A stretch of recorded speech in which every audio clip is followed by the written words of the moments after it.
Ethan didn't think twice when he gave up his seat. It was the kind of thing good people do, what his mother had raised him to do. The subway was packed that rainy Tuesday, the air thick with that metallic scent of wet tracks and tired souls. And the pregnant woman who stepped in had that fragile, unsure stance that pulls at something primal. She was in her third trimester, maybe more, clutching her coat to her chest like she was shielding something far more sacred than a heartbeat. Ethan stood, nodded politely, and stepped aside with the kind of half-smile strangers give each other. In cities too fast for conversation. She didn't thank him. She didn't even look up. But the real story didn't begin there. It began exactly 4 stops later, when she leaned forward without moving her lips, and whispered something that should have never made it to his ears. No one around them heard it. No one reacted. Not even the man beside her who'd been glued to his phone. But Ethan froze. Something inside him cracked open. What she said didn't make sense, not immediately. It wasn't a word. It was a date. A date that hadn't happened yet. A date he would come to dread. You might think this is just another tale about kindness or a twist of fate. It's not. This is something else entirely. You're not watching this by accident. You're here because some part of you already knows that what happened on that train wasn't normal. You feel it, don't you? That itch at the back of your neck? That sense that time doesn't always move in a straight line. You're not alone. Ethan felt it too. And that was before the subway doors opened and the woman was gone. No one saw her leave. No one could remember her being there. Not even the conductor who reviewed the security footage frame by frame. Her seat, empty, her reflection, missing in the window glass. Only Ethan remembered. And the worst part? The baby seat she carried. He could still see the indent where it had rested, beside her, like something had been there, like someone had waited years to be born, just long enough to tell him something the world shouldn't know. That night, Ethan couldn't sleep. Not because of fear, but because the voice came back, through his phone, through his television when it was off, through the baby monitor in his neighbor's apartment that hadn't been used in years. Same voice, same message, same name. Avery. A name he never knew. A name no one in his life had ever spoken. But somehow, it was his. Or would be. Or used to be. He thought it was a coincidence until the news broke. A woman with no ID was found in a subway tunnel, pregnant, lifeless, and wearing the same coat. Autopsy revealed something impossible. She hadn't died that day. She had been dead for 23 years, and when Ethan finally found the courage to visit the spot where she disappeared, the subway lights flickered, the air grew cold, and from the corner of his eye, he saw the baby carriage again. Only this time it wasn't empty. What happens next will make you question if any of this was ever real, or if the person you are, the one sitting there watching this, is the version of yourself that was meant to survive. The baby carriage wasn't empty. Ethan's breath caught in his throat as his eyes locked on the small, trembling bundle nestled inside. But as he blinked, the vision fractured, like a corrupted video file skipping frames, until all that remained was the cold echo of silence and the sharp metallic clang of the subway train pulling away. He rubbed his eyes, convinced it was a trick of exhaustion, or some afterimage burned into his mind by days without sleep. But deep down, a whisper clawed at him unrelenting. What if none of this was real? That night, Ethan's world began to dissolve in ways he never imagined. His phone buzzed with notifications he didn't remember setting, messages from numbers he didn't recognize. Sometimes when he replayed the subway's security footage online, watching frame by frame, desperate for answers, the screen glitched in static bursts, revealing flickers of a face that wasn't hers, a shape that didn't belong. He started losing time. Small chunks of memory erased like the unwanted pages of a forbidden diary. His apartment felt unfamiliar. Objects subtly shifted out of place as if mocking his unraveling grip on reality. Then came Claire. She arrived. On his doorstep one rainy evening, clutching a worn leather notebook, and a gaze that seemed too sharp, too hungry to be comforting. She claimed to be a journalist chasing the same cold trail, a seeker of the truth behind what no one tells you. Her words wrapped around Ethan's fractured mind like smoke, promising clarity but delivering only deeper shadows. Yet something in her presence set off alarm bells, a flicker of something false beneath her earnest smile. Was she here to help, or to trap him in this maze of half-truths and whispered lies? With Claire's arrival, the line between what Ethan knew and what he feared blurred further.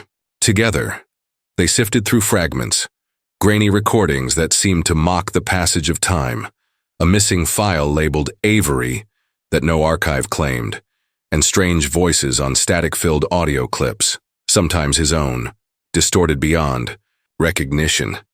Each discovery pulled Ethan deeper into a vortex where paranoia and the supernatural tangled indistinguishably. Was the pregnant woman's disappearance a glitch in reality, or a symptom of his mind breaking under the weight of something? Too immense to face, Ethan's dreams became battlegrounds. He awoke drenched in sweat, heart hammering against ribs that felt too fragile to hold it. The face of the vanished woman haunted every shadow, sometimes pleading, sometimes accusing. He questioned everything, his sanity, the memories he clung to, even the face staring back at him in the mirror. Was that really him, or a hollow echo crafted by forces unseen? Claire's own past seeped through in jagged flashes, vague hints of loss, moments of fragility she fiercely masked behind her relentless pursuit. At times she contradicted herself, her stories shifting like sand, leaving Ethan suspended between trust and suspicion. The two became prisoners in a shared nightmare, tethered by the mystery yet suffocating in its grip. Was Claire a savior or a specter sent to lead him astray? Ethan could no longer tell.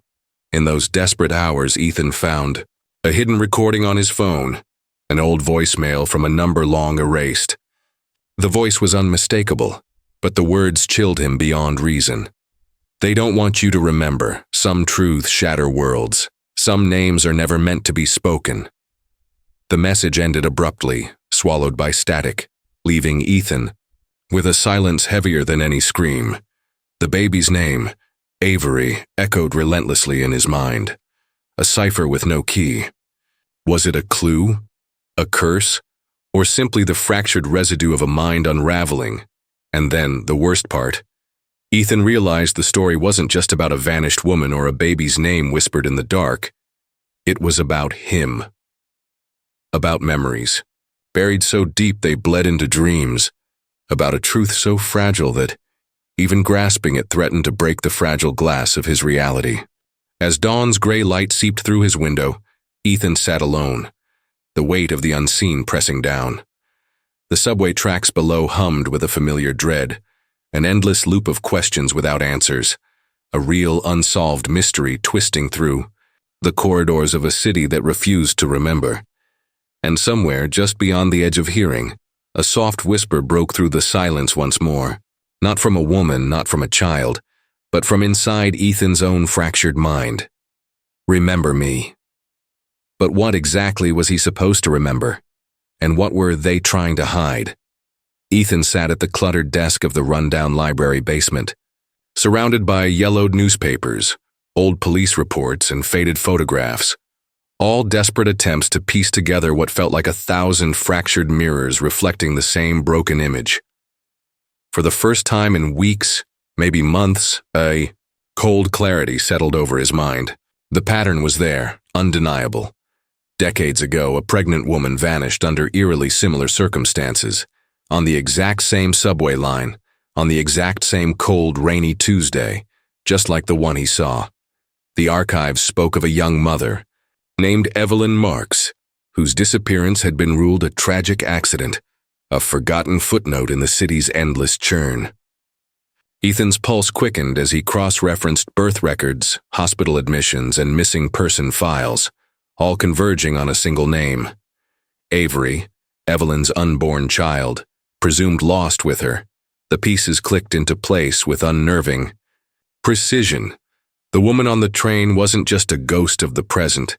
She was Evelyn herself, caught in a loop of time or memory, reaching out through the cracks of reality. The recordings, the voice on his phone, the whispers in the dark, they weren't hallucinations. They were echoes of a truth buried beneath layers of denial, of a city unwilling to face its own past. Ethan felt like he'd been handed the key to a locked door, one that led to a justice long denied, a truth finally uncovered. But as he leaned back, relief washing over him in slow waves, a sharp detail nagged at the edge of his mind, a memory, glitch that refused to be ignored. The file marked Evelyn Marks had a curious notation, almost imperceptible. Case closed, no evidence found, reopened 1999, closed again 2000. But why? And who had reopened it nearly 20 years later? More unsettling still was the report attached to the reopening, an account of a disturbance in the very subway tunnel where Evelyn disappeared.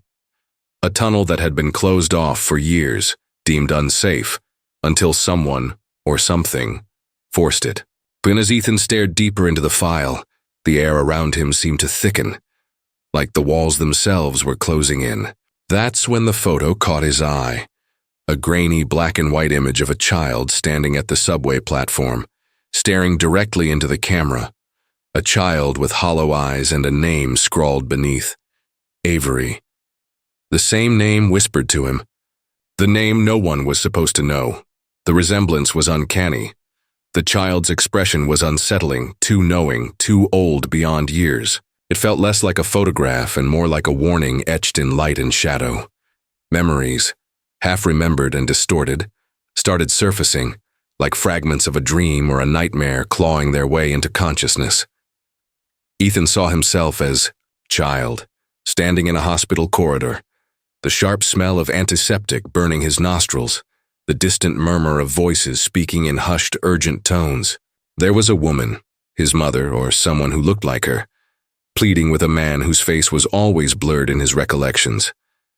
A scene he had buried deep, something he had never understood, but now felt intimately connected to.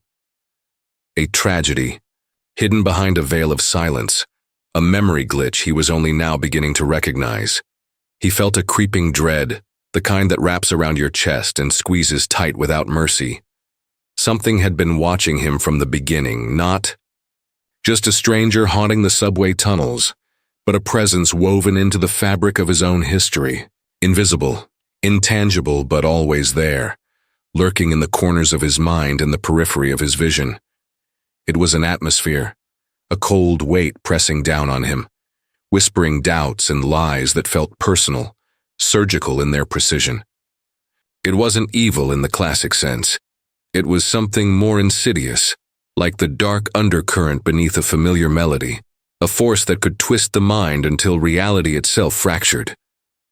The unease grew unbearable as Ethan found a small, battered tape recorder hidden inside one of the folders.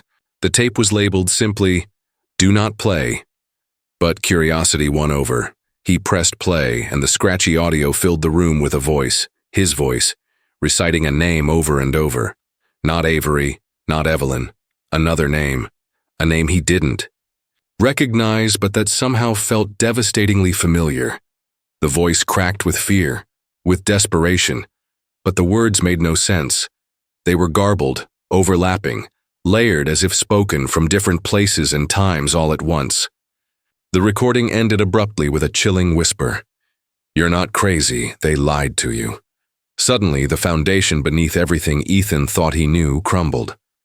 The mystery he believed was nearing resolution twisted into something darker, deeper, and infinitely more disturbing. The woman, the baby, the vanished years. It wasn't about uncovering a simple truth, but about surviving the shattering of every truth he'd held onto. He was trapped inside a story that had no end, only echoes bouncing through a labyrinth of hidden memories and forgotten betrayals. And as he sat there, the cold light flickering overhead, Ethan realized that the entire story, the one he thought he was finally ready to tell, had been a false resolution all along. The real secret was still out there, waiting, watching, waiting for the moment he would slip, the moment the fragile barrier between sanity and oblivion cracked just enough to let it in. He looked up, the weight of that nameless, faceless force, pressing down on him, and the truth hit harder than any revelation. He wasn't just uncovering a mystery, he was being unraveled by it. Every detail, every whispered name, every distorted memory was a thread pulling him closer to something he wasn't ready to face. And in that moment, Ethan understood something terrifying. This wasn't a story about the past. It was about what was still happening, right now, and it was far from over. You'll want to go back, to watch again, to listen closely, because the hidden truth is woven into everything you thought you saw. The glitch in the memory, the voice you almost ignored, the face that disappeared too fast. It's all a part of the same dark thread. They lied to you. And so did you. Ethan's sleepless nights turned into restless mornings, each dawn bringing a subtle, unsettling shift. Not just in the world around him, but inside his very mind, as if the boundaries of his identity were being stretched thin, frayed at the edges by invisible hands. What started as isolated whispers and fractured memories began to echo across a broader, darker landscape, one that revealed he was far from alone. There were others, silent, scattered souls caught in the same gnawing web, people whose lives intersected with his own, not by chance, but by design. They had been watching, waiting, communicating in a language woven from shadows and half-forgotten signs, the kind of secret code only a fractured mind could begin to decipher. Late one night, when the city lay cloaked in a suffocating silence, Ethan's phone buzzed with a message unlike any he'd seen before. No sender, no number, just a string of cryptic symbols blinking insistently on the screen, a series of overlapping circles, a spiral twisting inward, and a word in all caps, broken by odd spacing, REMEMBER. He stared at it, heart pounding, fingers trembling. The message felt less like a call and more like a summons, an urgent thread pulling him toward a truth he was neither ready for nor fully capable of facing.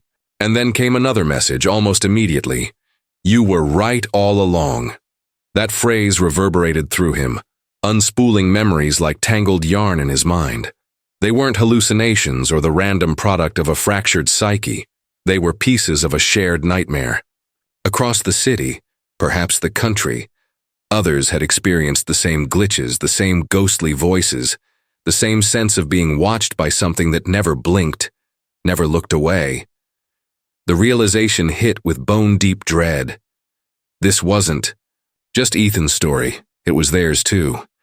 And now the lines between witness and participant began to dissolve. More messages followed in strange patterns, sometimes in dreams, sometimes in flashes of static on television screens, other times written in ink on anonymous scraps of paper slipped beneath doors.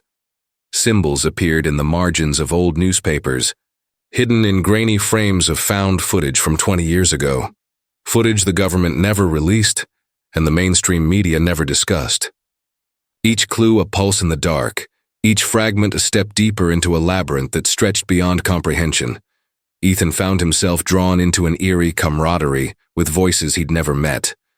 They shared their experiences in hushed tones, a whispered confessional network of strangers bound by fractured realities and shared traumas. There was Marissa, who dreamt of a child calling her name in a language she couldn't understand but recognized as her own. Henry, who awoke with bruises that faded only when he convinced himself they were imagined. And a third, nameless figure, who communicated through coded messages left on Ethan's voicemail, always signing off with a chilling refrain. They watch from the void. This third perspective was unlike any other, detached, observant, and painfully lucid, like a lone lighthouse keeper staring into the abyss. The voice was human, yet eerily devoid of emotion, telling stories Ethan had no way of verifying, fragments of a conspiracy that suggested the entire fabric of identity was a carefully controlled illusion. What you think you know about yourself, the voice said in a recording Ethan found hidden in an unmarked flash drive, is a construct. Your memories are curated, Your reality is edited, and they are always watching the cracks. The deeper Ethan fell, the more oppressive the atmosphere became. Every reflection in a window, every shadow at the edge of his vision seemed to carry the weight of unseen eyes. He couldn't trust his own thoughts, and worse, he began to doubt if he even was himself anymore. Was Ethan truly Ethan? Or was he a vessel for something else? A living archive of lost stories, a pawn in a game played by an entity so vast and secret that even the government's darkest files barely hinted at its existence. The symbols started appearing not only in the digital realm but physically, etched into walls, scrawled on abandoned buildings, hidden inside street art that flickered like a message meant only for those who dared to see.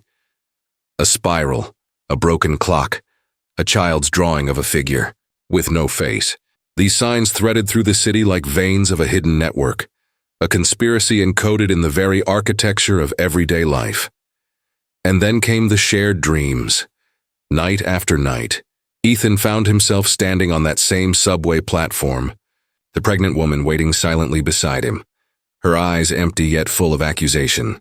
The baby carriage rocked gently in the cold wind, the name Avery whispered over and over, until it became a mantra, a key to a door Ethan no longer knew if he wanted to open.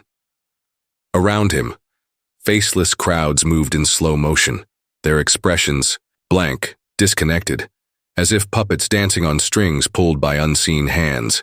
Ethan's own voice in these dreams sometimes shifted, speaking words he didn't recognize, uttering names that weren't his own. He awoke gasping, drenched in cold sweat, the boundary between his waking life and these shadowed reveries growing thinner by the day. Was it madness, or the only true window into the reality behind the veil? As the weight of the unknown pressed down, Ethan realized that every revelation, every cryptic message, every shared nightmare was only a surface ripple atop a deeper, more dangerous current.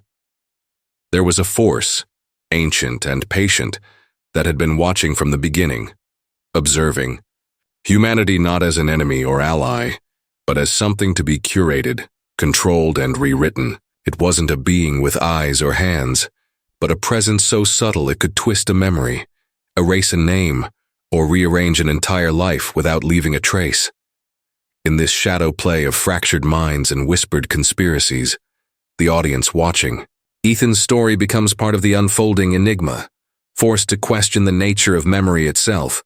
How much of what you hold dear is real, and how much is carefully fabricated to keep you in place, to keep you obedient, to keep you silent, and just when it seems like there might be no escape, no hope for clarity, a final message appears. Not on a screen or in a dream, but in the quiet spaces between thought and perception. A voice so close it feels like it's inside your own head. They want you to forget, but you will remember. You were right all along. The story is not over, not by a long shot. As the screen fades, the city's hum returns, but the question remains, who is really watching? Who is telling the truth? And most chillingly, who is watching you? The story waits. The truth waits. And you are no longer just a witness. You are part of it. The fluorescent light above flickered erratically, casting long, restless shadows that seemed to stretch and recoil as if alive.